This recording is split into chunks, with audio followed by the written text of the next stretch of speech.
And we have with us to talk more about this Susan Abulhawa, who is a Palestinian-American writer and political activist who just actually returned from being able to see in person what was happening on the ground there in Gaza. Susan, thank you so much for being with us. Hi, thank you for having me. Well, it's an honor to have you here. I mean, it almost feels like it's what a question to even ask to start. But, you were there in Gaza. I mean, all of us are seeing this unfold in real time, this genocide. But what did you see? What can you tell us? What do you want people to know when they hear that you were just there on the ground? I think it's appropriate to use the word Holocaust. What is happening on the ground is immeasurably worse than what is appearing in U.S. and the media in general.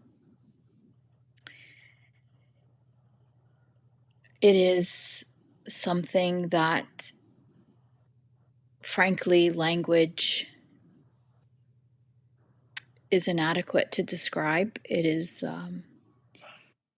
it is a complete and total degradation and denigration of a whole society, the reduction of an entire people to the most basic of ambitions, to just obtaining enough sustenance for a day.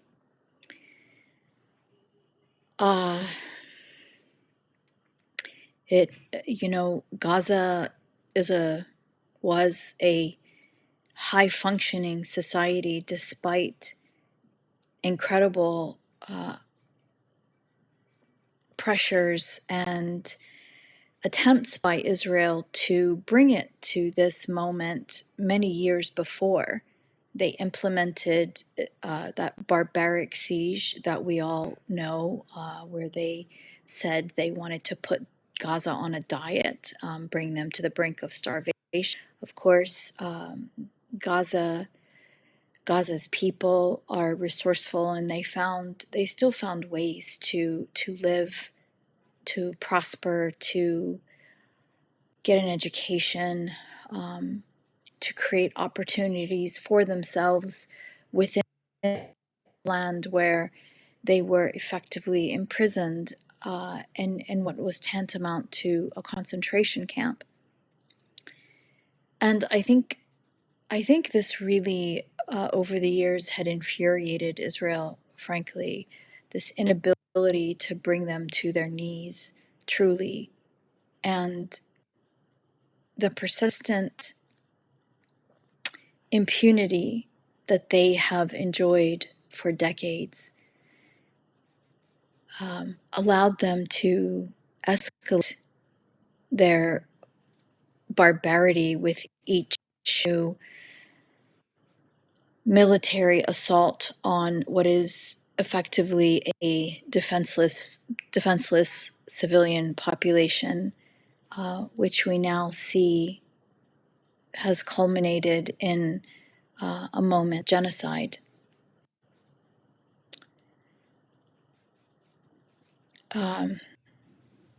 People, professionals, have been really just been reduced to something akin to beggars, frankly. And what I saw is a fraction, really, of the totality of what's happening, because nobody can get to really the middle areas or to the northern areas.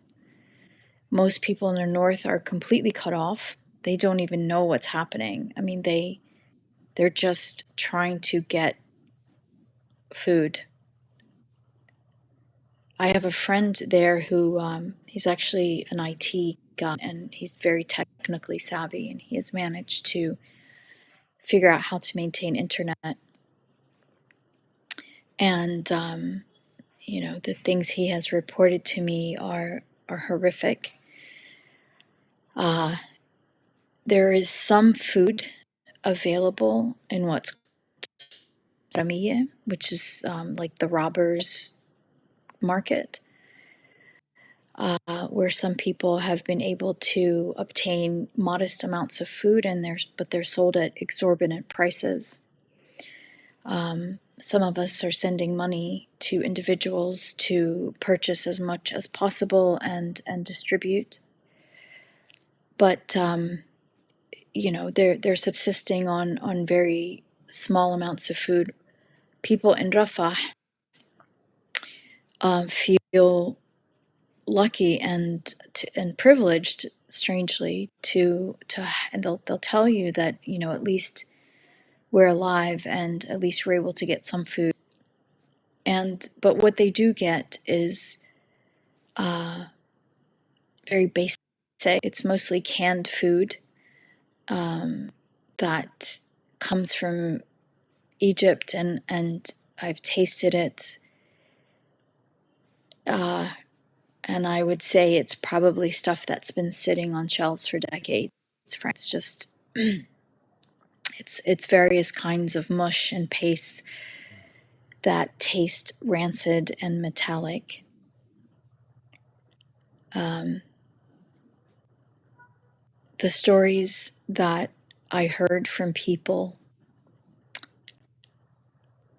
are out of the worst nightmares. It's just incomprehensible. I believe every word they said. And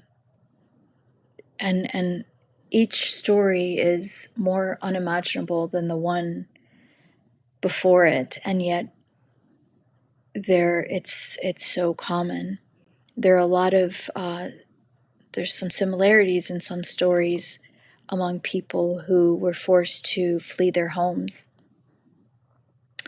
They will tell you, they all talk about having to walk for hours with their hands held up, holding their IDs. And anyone who looks down or who tries to bend down to pick something up is often shot by snipers.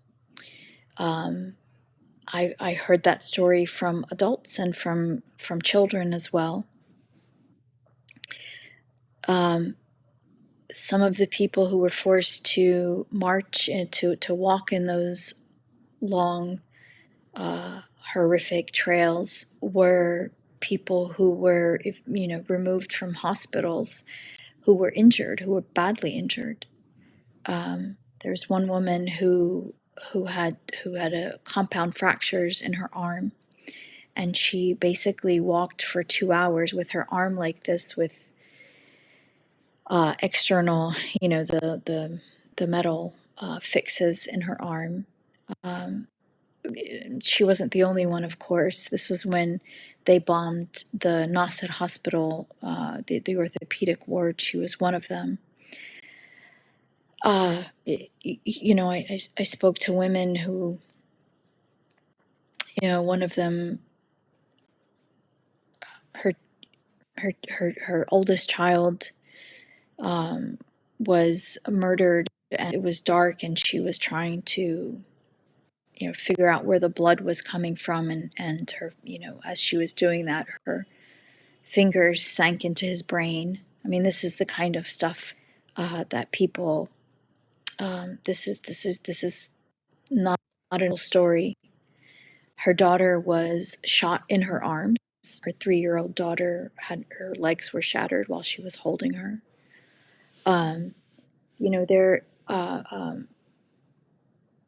People described to me what it's like when the house falls on top of them.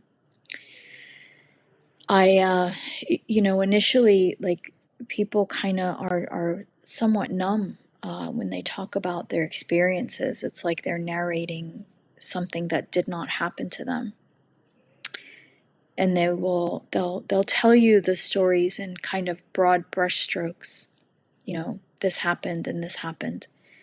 And a lot of times what they're saying is what they knew, what they realized afterward. So I would press them for details. Like, for example, when they told me, the house was bombed and it, and we were under the rubble. But, that's not the first thing that's not the first awareness. That's something you realize afterward. And so when I press them for the sensory details, for, what were you doing before? What was the first thing you realized, the first thing you saw, the first thing you smelled? And so when they start to revisit those things and they explain what those things were, it's almost like they're not narrating, they're not just narrating and, with a detached countenance, but rather, they kind of go back there, and that's when there's a lot more emotions. And there were a lot of tears. There were people are taking care of each other as best as they can. These women that I'm referring to were all in the same hospital ward, and they formed a kind of family with each other, and sort of, trying, just taking care of each other. It was quite tender and beautiful, actually.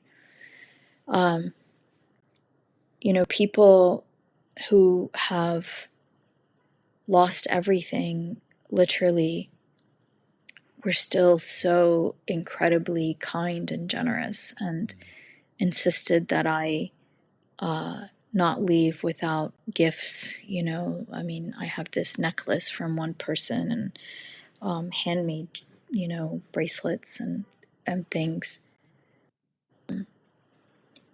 I saw photographs of. Well, Sorry. I wanted to ask you something. I wanted to ask you because I heard you talking about this in an earlier program I saw you on, and I'm just curious. You went into Gaza. You've gotten a rare glimpse into a place in person that very few people are able to actually get to, right? But a lot of us are watching these images, these videos, by people who are able to show us what they're seeing, at least from a camera. So obviously, you went in prepared to see atrocities, prepared to see horrors, prepared to probably hear about things that are indescribable as you're trying to describe to us. So I'm just curious, having one idea of what you're about to see and then going and actually seeing it. um what are your thoughts on sort of like reconciling what you were prepared for and what actually took place in front of you? So what was apparent to me is that, watching videos from a distance is a very different experience than being there, having all of the sensory input, the smells in particular, the the energy, the weight that people are carrying, the full picture, the full panorama, not beyond the frame of the lens, the sky, the lack of wind, the crowd, um, the movement. And what, when you're there, I mean, I think, what we get in the videos are the most dramatic moments, right? It's people getting pulled from the rubble. It's the blood, it's the gore. But what's absent in a lot of those, and a lot of that reportage, is the daily,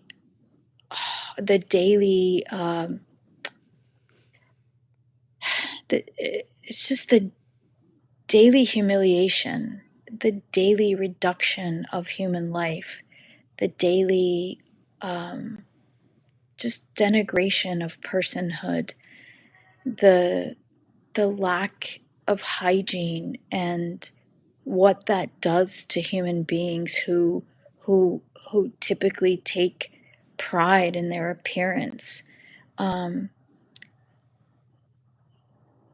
what it means for parents on a daily basis to not send their kids to school, what it means to wait in line for hours to use a shared toilet, and to structure your whole day around just trying to get to that toilet. You know, what it means to live in a tent where sand gets into everything. It gets into every crevice, every bite of food you eat, your hair, into your scalp.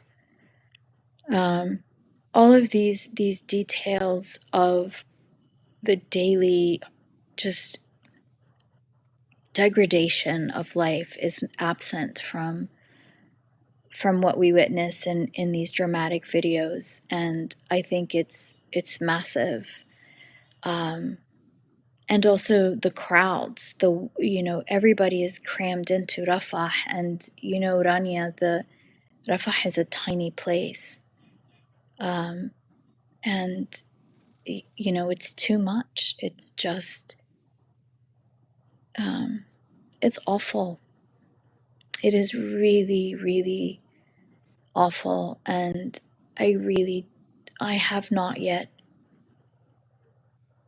figured out the correct assemblage of words to really paint the picture, to really express how it feels, not just how it looks and sounds and smells, but how it feels. Especially when you in a place that I had known previously. I knew previously what it was like, and to see this dramatic and fast and rapid spiral to another time, to just it's just a rapid, dramatic de-development. It's like you walk into the 1500s, with donkey and horse carts, and lack of running water, and makeshift toilets, scattered with a few modern automobiles that are running on cooking oil and spewing awful smoke and terrible chemicals that are breathed in by everyone. Yeah. I want to ask you, Susan, God, what you're saying sounds so horrifying, and it's making me angry. All of this makes me very angry. I imagine it probably makes you very angry too. I think it makes all of us very angry. And then I think about the way that the media that we are just, is like a tsunami of propaganda in our faces, constantly referring to this as a war on Hamas over and over and over again, no matter what Israel does. And now you have Joe Biden. You may have seen the news, Joe Biden announcing the deployment of the American military to create a temporary port on the coast of Gaza to get aid in the next couple of weeks, or something ridiculous and absurd like that, as if they can't, pick up the phone and tell Israel to stop, as if they're not constantly arming Israel to continue to destroy the lives of the people that you're telling us about. So I'm just curious. I imagine you were already angry about everything I just said before going to Gaza, and having been there now and returned, you called it a Holocaust. And I think that's a perfectly appropriate way to frame what's happening in Gaza.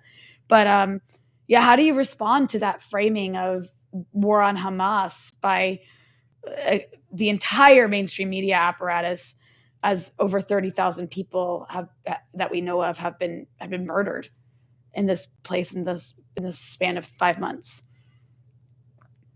Well, I mean, quite simply, it's a lie. I mean, it's a lie. We all know that's a lie.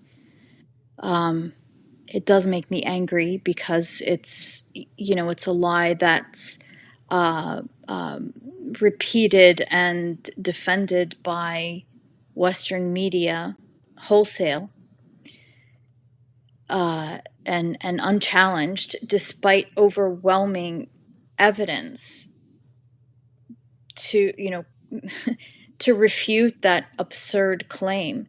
I mean, either they are intentionally trying to destroy a civilian population, or they are the most incompetent military in the world has ever seen. It's one of the two, and it's, it may well be both, frankly. But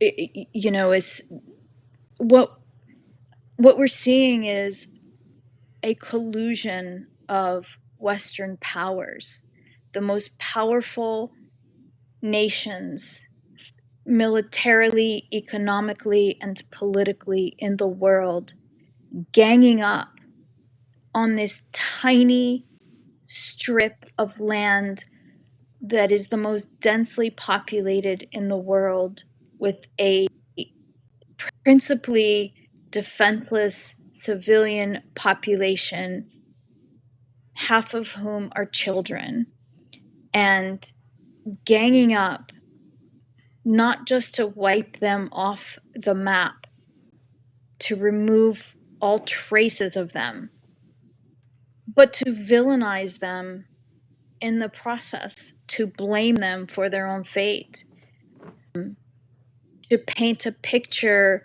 of of them getting what they deserve. It's so Orwellian is not the word, dystopian is not a word. There isn't a word to quite capture this moment that that is so apparently a Holocaust, Rania, but it's supported and defended. It's hard to understand, when we look at moments in history where people have been genocided or enslaved or any of the other horrific moments, whether it was the European Holocaust or the genocide of indigenous peoples in the Americas and Australia and beyond, or the enslavement wholesale economic engine of kidnapped Africans. I mean, all of these things, all of these moments of Holocaust in history were kind of the horrors of them were not apparent in some ways to the rest of the world. We never had this technology before where such humanity and the suffering of the victims was live streamed to the rest of the world. But here this is happening, and everybody gets to see it, and everybody is silent for the most part. And I don't think the world can ever be the same after this moment. And honestly, I want to leave the United States. I don't feel like I can go back and live there anymore. Yeah. I mean, I don't blame you for that. I really don't. I think that I agree 100%. October 7th has, I think, become one of these moments where it's like before and after Christ. It's before and after October 7th. Yeah. And it's a changed world forever. Indeed. Well, Susan, we really, really appreciate you being willing to join us and give us some of your just initial thoughts after spending some time in Gaza. So thanks so much for being with us here on the Freedom Side.